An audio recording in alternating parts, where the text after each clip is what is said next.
दोस्तों, स्वागत है आप सभी का अध्ययन केंद्र में। इस वीडियो के माध्यम से अभी हम पढ़ेंगे लुसेंट सामान्य विज्ञान। तो इसमें मेनली भौतिक अभी हम पढ़ेंगे, फिजिक्स। तो ऑब्जेक्टिव आपका 300 प्रश्न है, तो एक वीडियो में वो कवर नहीं होगा। मैं सिक्वेंसली जितना ही वीडियो बनेगा, एक वीडियो में 30 से 40 प्रश्न कवर करूँगा। 10 से 15 मिनट का वीडियो होगा। तो चलो स्टार्ट करते हैं। तो इसमें हमारा पहला प्रश्न है, कार्य का मात्रक है। तो कार्य का मात्रक क्या है? जूल। जूल क्या होगा इसका सही आंसर है। प्रकाश वर्ष इकाई है। प्रकाश वर्ष किसकी इकाई है? दूरी की। दूरी। एम्पियर मात्रक है। एम्पियर मात्रक होता है विद्युत धारा का। विद्युत धारा। आंसर होगा सी। निम्नलिखित में से समय का मात्रक नहीं है। तो हमने पढ़ा है प्रकाश वर्ष क्या है? दूरी का मात्रक। आंसर है यहाँ पे सी। पारसेक इकाई है। पारसेक भी इकाई है दूरी का, और दूरी का सबसे बड़ा इकाई कौन सा होता है? पारसेक ही होता है। ये भी आपको याद रखना होगा। नेक्स्ट प्रश्न है यहाँ पे, निम्नलिखित में से कौन सा एक सुमेलित नहीं है? इसको ध्यान देखिएगा। तो पहला है डेसिबल, ये ध्वनि की प्रबलता, बिल्कुल सही है। अश्व शक्ति, शक्ति की इकाई है। अश्व शक्ति, शक्ति की इकाई है। एक अश्वशक्ति होता है 746, ठीक ना, ये आप याद रखोगे। नेक्स्ट है समुद्री मील, किसकी इकाई है? दूरी की, ये भी सही है। यहाँ पे सेल्सियस क्या होता है? हीट का, तापमान का होता है, ना कि उष्मा का। आंसर यहाँ पे हमारा क्या हो जाएगा? डी। अब है ल्यूमेन, किसकी मात्रक है? ल्यूमेन है ज्योति फलस्क। ज्योति फलस्क।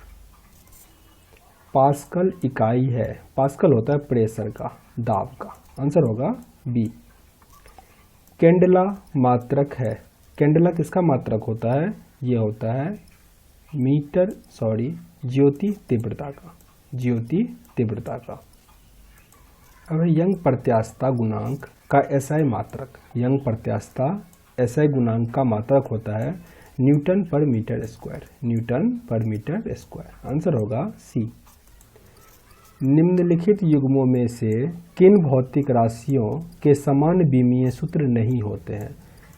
तो यहाँ पे आपको 3 ऐसे ऑप्शन है जिसकी भौतिक राशियाँ क्या होती है, मीन्स विमीय डायमेंशन जो होता है वो क्या होता है? समान होता है। तो यहाँ पे आपका कार्य और ऊर्जा का विमीय समान होता है, भार और बल का समान होता है, आवेग और संवेग का समान होता है। यहाँ पे आंसर क्या हो जाएगा? ए, बल और दाब का अलग अलग होता है। अब अदिश राशि है। अदिश राशि एक ऐसी राशि होती है जिसमें दिशा नहीं होता है। इसमें से कौन सी अदिश राशि हो जाएगा? ऊर्जा। ऊर्जा। और ये सारे क्या है? सदिश राशि है, संवेग और बलाघूर्ण। निम्नलिखित में से सदिश राशि है, इसमें से कौन सा सदिश राशि है? मीन्स जिसमें दिशा और मैग्नीट्यूड भी हो उसे हम कहते हैं सदिश राशि। तो वो हो जाएगा वेग। वेग। आंसर होगा ए। और ये सारे क्या हैं? अदिश राशि है। द्रव्यमान, समय और लंबाई। पदार्थ के संवेग और वेग के अनुपात से कौन सी भौतिक राशियां प्राप्त होती है? वो होती है द्रव्यमान। द्रव्यमान। शून्य में स्वतंत्र रूप से गिरने वाली वस्तु का क्या होता है? त्वरण हमेशा समान होगा, एक्सेलरेशन समान होगा। काफी इंपॉर्टेंट प्रश्न है, इसको नहीं भूलिएगा। आंसर है सी। जब 2 केजी वाले द्रव्यमान पर 5 न्यूटन का बल लगाया जाता है तो उत्पन्न त्वरण कितना होगा? यहाँ पे होगा 2.5 तो होना ही है, मीटर प्रति सेकेंड स्क्वायर। ये न्यूमेरिकल है, आपको सॉल्व करना होगा। आंसर क्या है? ए। किसी भी स्थिर या गतिशील वस्तु की स्थिति एवं दिशा में तब तक कोई परिवर्तन नहीं होता जब तक उस पर कोई बाह्य बल सक्रिय ना हो। ये न्यूटन का कौन सा नियम है? प्रथम नियम। प्रथम नियम। आंसर होगा ए। रॉकेट डैश के सिद्धांत पर कार्य करता है। रॉकेट करता है संवेग संरक्षण पे। याद रखिएगा, ऊर्जा संरक्षण पे टिक नहीं लगाइएगा, इसमें कंफ्यूजन होता है स्टूडेंट को। संवेग संरक्षण। अश्व यदि एकाएक, अश्व मीन्स घोड़ा या गाड़ी कोई भी, एकाएक चलना प्रारंभ कर दे तो अश्वारोही के गिरने की आशंका का क्या कारण होता है? तो वो होता है विश्राम जड़त्व। विश्राम जड़त्व। आंसर होगा सी। यही नेक्स्ट है, अगर चलती हुई गाड़ी अगर ब्रेक लगा दे तो उस पर बैठे व्यक्ति आगे की दिशा में गिर जाते हैं। इसको किसके द्वारा समझाया जा सकता है? तो ये क्या हो जाएगा? न्यूटन का पहला नियम। न्यूटन का पहला नियम, या इसे गति का जड़त्व भी बोल सकते हो, गति का जड़त्व। पर ऑप्शन के अकॉर्डिंग आप टिक लगाओगे। नेक्स्ट है बल का गुणनफल है। बल का गुणनफल क्या होता है? द्रव्यमान और त्वरण का, द्रव्यमान और त्वरण, Fa होता है, Fa। अब है शरीर का वजन किस पे डिपेंड करता है? सॉरी, यहाँ पे कुछ अलग है, ध्रुव पर अधिकतम होता है। इस चीज़ को समझ लेते हैं। जैसे कि मान लो ये है हमारा अर्थ, ध्रुव मीन्स होता है पोल, ठीक ना, ये ऊपर हुआ नॉर्थ पोल, ये होता है साउथ पोल, ये, और बीच में क्या होता है? इक्वेटर मीन्स भूमध्य रेखा। तो यहाँ पे क्या होगा? मैक्सिमम होगा, यहाँ पे क्या होगा? मैक्सिमम मीन्स अधिकतम होगा। न्यूनतम कहाँ पे होगा? ये होगा। जो आप ऊपर जाओगे तो जी का मान बढ़ेगा, या इधर जाओगे तो बढ़ेगा, लेकिन पोल से अगर आप भूमध्य रेखा की तरफ आएंगे तो ये क्या होगा? घटेगा। इस कंसेप्ट को याद रखना है। तो इस साइड पोल से भी भूमध्य रेखा की तरफ आएंगे तो क्या होगा? घटेगा। और सेंटर में मीन्स कोर, केंद्र में क्या होगा? जी का मान 0 होगा। ये भी प्रश्न आते हैं, तो केंद्र में जी का मान क्या होगा? 0 होगा। और एक ही समझ लो, धरती का ये मान लो ऊपर का सरफेस है, इससे अगर हम ऊपर जा रहे हैं तब भी जी का मान घटेगा, और इसके अगर हम नीचे आ रहे हैं तब भी जी का मान घटेगा। तो ये सारे कंसेप्ट आपको क्लियर रहने चाहिए। नेक्स्ट है, यदि मनुष्य का भार पृथ्वी पर यदि 600 न्यूटन है, तब चंद्रमा पर इसका भार कितना होगा? याद रखना, भार की बात की जा रही है। भार पे इम्पैक्ट पड़ता है, जबकि द्रव्यमान पर नहीं पड़ता है। भार में हम क्या करते हैं? 1/6 से मल्टीप्लाई कर देते हैं। तो 600 को 1/6 से मल्टीप्लाई करेंगे तो क्या होगा? 100 न्यूटन। याद रखना, द्रव्यमान चेंज नहीं होता है। द्रव्यमान जितना होगा उसमें हम अगर जी का वैल्यू होता है 9.8, उससे मल्टीप्लाई करेंगे तब हमारा भार निकलता है। ये अर्थ का है, सब प्लैनेट का अलग अलग होगा। पृथ्वी की सतह पर किसी भी वस्तु का भार 29.4 न्यूटन है, तो उसका द्रव्यमान कितना होगा? प्रश्न आ गया, आपको क्या करना है? 9.8 से इसको डिवाइड करना है, तो आंसर क्या आ जाएगा? 3 किलोग्राम। यह है द्रव्यमान। ये आपका मून पे भी 3 kg ही रहेगा। नेक्स्ट है, एक अंतरिक्ष यात्री पृथ्वी तल की तुलना में चंद्र तल पर अधिक ऊंची छलांग लगा सकता है। ऐसा क्यों होता है? क्योंकि वहाँ पे गुरुत्वाकर्षण बल पृथ्वी की तुलना में बहुत कम है, ठीक ना। आंसर क्या हो जाएगा? सी। और इसमें यह भी हो सकता है क्योंकि वहाँ का वायुदाब क्या होता है? कम होता है। 1 किलोग्राम राशि का वजन कितना होगा? तो 1 किलोग्राम दिया गया है, वजन कितना हो जाएगा? इसको आप 9.8 से मल्टीप्लाई कर दो। यह प्रश्न अधूरा है, मैंने इसमें पृथ्वी डाल देना चाहिए इसको। तो 1 kg को 9.8 से मल्टीप्लाई करेंगे तो 9.8 न्यूटन। जड़त्व आघूर्ण व कोणीय त्वरण के गुणनफल को कहा जाता है टॉर्क। टॉर्क आंसर क्या होगा? बी। जल के आयतन में क्या परिवर्तन होगा यदि 9 डिग्री सेल्सियस से गिरकर 3 डिग्री सेल्सियस कर दिया जाए? तो क्या इम्पैक्ट पड़ेगा? ये पहले आयतन घटेगा और फिर बाद में क्या होगा? बढ़ेगा।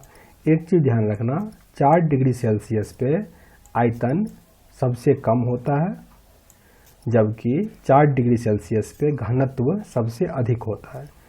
आयतन और घनत्व एक दूसरे का अपोजिट है। आयतन घटेगा, घनत्व बढ़ेगा, घनत्व घटेगा, आयतन बढ़ेगा। तो 4 डिग्री सेल्सियस पे आयतन क्या होता है? सबसे कम होता है। इस चीज़ को ध्यान रखना। यह आंसर हमारा होगा सी। पहले घटेगा, 4 डिग्री सेल्सियस तक घटेगा, फिर 3 तक आने के लिए वो क्या होगा? बढ़ेगा। एक बीकर में पानी का बर्फ तैर रहा है, जब पूर्णतः पिघल जाएगा तो वो कितना रहेगा? उतना ही रहेगा। आंसर क्या हो जाएगा? सी। नेक्स्ट है, जब किसी बोतल में पानी भरा जाता है तो उसे जमने दिया जाए तो बोतल क्या होता है? टूट जाता है, क्योंकि पानी जमने पर क्या होता है? फैलता है। उसका आयतन अधिक होता है और घनत्व क्या होता है? कम होता है। पानी फैलने के कारण एक प्रश्न में और आएगा कि ठंडी के टाइम में मीन्स शरद ऋतु में पाइप में जब मीन्स पानी वाली पाइप फट जाता है। इसका रीजन क्या होता है? पानी जब ठंडा होगा तो उसका आयतन क्या होता है? बढ़ता है, जिसके कारण वो पाइप फट जाता है। तो इसका आंसर यहाँ पे ए है और आपको ये भी ध्यान रखना है। नेक्स्ट है, सड़क पर चलने की अपेक्षा बर्फ पर चलना कठिन है, क्योंकि क्या होता है? घर्षण कम होता है। बर्फ में सड़क की अपेक्षा घर्षण कम होता है। आंसर होगा डी। एक नदी में चलता हुआ जहाज जब समुद्र में जाएगा तब जहाज क्या होगा, थोड़ा ऊपर उठेगा। ऐसा क्यों होता है? समुद्र का पानी क्या होता है, नमकीन होता है, खारा होता है, और जब हम इसमें नमक मिलाते हैं या खारा होता है तो उसका आयतन क्या होता है, बढ़ जाता है। याद रखना इस चीज़ को, सॉरी आयतन नहीं, घनत्व बढ़ जाता है, घनत्व। एक प्रश्न आपका ये भी आएगा कि समुद्र में तैरना आसान होता है क्यों? क्योंकि इसका घनत्व क्या होता है, अधिक होता है। एक प्रश्न और आएगा कि मान लो एक बर्तन में कुछ अंडे रखे गए हैं, पानी है, ठीक ना, पानी से भरा हुआ है, उसमें कुछ अंडे रखे गए हैं, उसमें अधिक मात्रा में नमक मिलाने से क्या फर्क पड़ेगा? अंडा तैरेगा, अंडा डूब जाएगा, तो क्या हो जाएगा, अंडा तैरेगा, क्योंकि नमक मिलाने से क्या हो जाएगा, वो पानी खड़ा हो जाएगा और उसका घनत्व क्या होगा, बढ़ जाएगा, जिसके कारण वो तैरने लगेगा। नेक्स्ट है हमारा, लोहे की कील पाड़े में तैरती है जबकि पानी में डूब जाता है। तो इसका भी सेम लॉजिक होगा, लोहे का घनत्व पानी से अधिक है तथा पाड़े से कम है। घनत्व जिसका अधिक होगा, जैसे कि मान लो आप पानी में तैर रहे हो, आपका घनत्व पानी के घनत्व से अगर कम होगा तो आप आसानी से उस पर तैरोगे, डूबोगे नहीं। लेकिन अगर आपका घनत्व पानी के घनत्व से अधिक हो गया, मीन्स आपका अधिक हो गया, तब क्या होगा, डूबने का चांस अधिक होता है, ठीक ना, डूब जाएगा। नेक्स्ट है हमारा, पानी का घनत्व अधिकतम किस पे होता है? तो मैंने जिक्र किया था 4 डिग्री सेल्सियस पे। आंसर क्या होगा, बी। वस्तु की मात्रा बदलने पर क्या अपरिवर्तित रहेगा? मीन्स आप 1 kg लो या आधा kg लो, घनत्व क्या होगा, हमेशा डेंसिटी सेम ही होगा, डी। समुद्र में प्लावन करते आइसबर्ग मीन्स बर्फ का कितना भाग समुद्र की सतह के ऊपर रहता है? ध्यान रखना, अगर हम किसी पानी के सतह पर बर्फ का टुकड़ा रखते हैं तो कितना सतह पानी के ऊपर रहेगा, 1/10, 1/10।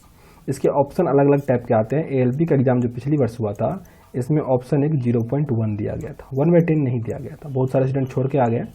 तो 0.1 पे आप टिक लगाओगे, सेम ही हुआ वो दोनों, या फिर आपको 10% भी दे तो भी आप इसी को टिक लगा के आओगे, ये सारे सेम होते हैं। तो ऑप्शन अब अच्छे आते हैं, तो आपको सही से सॉल्व करके टिक लगाना होगा। नेक्स्ट है, बर्फ के 2 टुकड़े को आपस में दबाने पर टुकड़े आपस में चिपक जाते हैं। ऐसा क्यों होता है? क्योंकि दाब अधिक होने पर बर्फ का गलनांक घट जाता है। इसमें दिमाग नहीं लगाना है, बस इसको रट जाना है। दिमाग लगाओगे कंफ्यूज हो जाओगे, इसको याद कर लो। दाब अधिक होने पर बर्फ का गलनांक क्या होता है, घट जाता है। दाब अधिक होने पर बर्फ का गलनांक घट जाएगा।